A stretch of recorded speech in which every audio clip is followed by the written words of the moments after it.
Hi guys! Alright, so I'm going to do a video today on how to do a proper check-in and check-out when you have a Turo rental. I did a video a long time ago, and this is going to be an updated version that includes a few extra things that I've come across over the years and that I think are very important to make sure that you document before and after every single trip. I've been getting a lot of messages lately from people talking to me about how they've had claims that haven't been covered, and what I've seen from my experience and from talking to hundreds of people is that almost 99.99% of the time when they have a claim that's not covered, it's because they did not have the proper documentation for what was needed in order to get the damage covered. And I know this from firsthand experience as well. One, from me also experiencing claims that have not been covered because I didn't have clear photos, and two, I've rented from other Turo hosts on the platform, and whenever I look through their check-in photos or checkout photos, I always notice that those photos are so unclear and they're never taken in the best way that you can possibly take photos. Oftentimes what people do is that they have a car and it's usually parked next to another car in a parking spot, and so you're taking photos at sort of these weird like diagonal angles and you can't really get full face clear shots. And so what happens is, damage happens to your car and you think you have 360 photos of your car because you walked around it and you took photos, but turns out when you look at the photo, it was taken at an angle and you can't exactly see the exact area clearly where the damage occurred.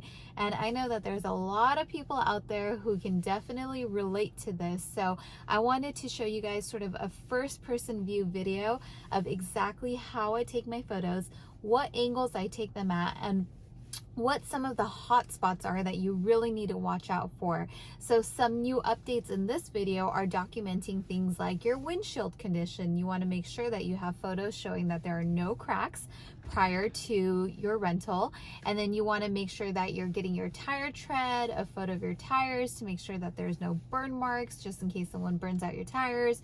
You want to get the underneath or the bottom of your front bumper, especially if you have lower cars that can get scraped easily. You want to document things like that. So let me take you around this car that I'm in, and I'm going to show you guys how I document my cars before and after every single rental. And you never want to get comfortable or put yourself into a position where you're in a hurry and you think, oh, it's okay, like if you didn't get all the photos, oh, it's all right, it's gonna be okay, like nothing's gonna happen on this trip. Because let me tell you, those are literally the exact times when things go wrong and you're gonna wish you had those photos or that you took the extra minute or two to make sure that you captured everything. So let's go take a look on how I check into my cars for a Turo rental. All right, so you want to start on one end of the car so that you have a very organized approach to it. And as you can see, I'm kind of getting all angles of the back side of the car. And then the four corners are so important. That's usually one of the most common areas of damage that I experience. Get a clear head-on photo of your rims so that you can claim for any curb rash in the event that that occurs, because that's very common. And I'm getting all of my side panels, a full straight view, so you don't want to be at an angle. And then getting my wheels again, my second corner of the car, and you can already see that I have a little lower bumper damage there, and that's because that happened way early on when I wasn't taking the clearest photos of underneath the front bumper, which if you have lower cars or cars that sit slightly lower than most regular cars, that is common to occur. Then you want to get the windshield just to document that you don't have any cracks in case windshields get cracked. That does happen as well.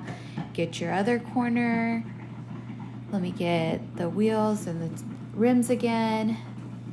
Get the side of the panel. So again, you want to move sort of methodically around the car, and as you do this over and over again over time, it becomes habit, and you kind of follow this little system that you've created.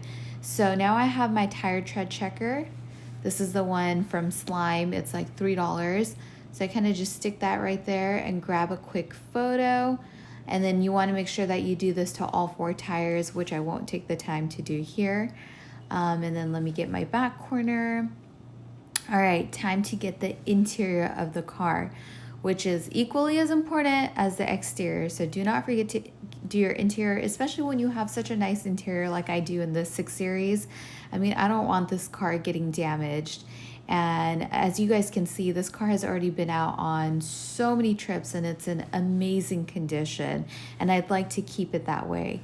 So you want to get your back seats as well. And you want to make sure that you're also documenting your carpets. Your carpets are important because oftentimes the only damage really that can occur is, or at least that I've seen, is cigarette burns.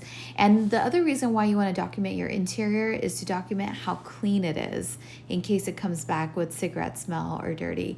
Take a photo of your key because I kid you not, one time I had a renter who told me that their dog ate my key and the dog really did eat the key. So now I document the key as well. And then I always try to get sort of like a side angle of both sides of the car.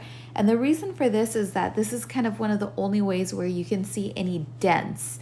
So I like to capture that photo as well. And then go into the driver's side, make sure I get the interior, and then get my carpets, just a really clear view of every inch of your car. And I kid you not, this is truly what is needed for every check-in and for every single checkout on every single trip. You just don't want to take any shortcuts and not do any of this. So now let me hop in and make sure that I get a photo of the odometer. I'm willing to bet that the odometer and the gas is something that people can sometimes forget, especially if you're in a rush and your guest is already waiting for you and you think that you're gonna grab that photo right before you get out of the car, but the guest is there and you forget. That does happen. And I also like to reset the trip miles so that starts at 0. Makes it just easier to see how many miles the renter has driven. All right, now, something I started more recently is to actually turn my tires out and grab a photo just to document any burn marks. And if you have a specialty vehicle, you want to capture whatever is special about the car. Like in this case, I have a convertible top. All right, guys, so that is how you do a proper check-in, and you want to do the same exact thing for the checkout of a trip. And not only that, but you want to make sure that you're uploading your photos within the start time of your trip. Don't just take them and leave them on your camera roll and think that that's good enough, because they actually do need to be uploaded to your trip photos, to your actual trip. Otherwise, they're basically no good to you. In my description down below, I will sort of bullet point the different areas that I make sure to always take pictures of in case you want to read through that or jot that down somewhere. I will put that in the description below. Other than that, that's it for me, guys. Hope you guys have found this video helpful. And I can promise you that if you take these photos and do this properly, your claims almost always will be taken care of. You're not going to run into issues, and I can tell you that from firsthand experience. As long as I take the photos in this detail, I've never ran into issues with having a claim taken care of. And not only that, but making sure that it's uploaded to the reservation. So you just want to make sure you do that. All right, guys, I'm going to call it a night for today.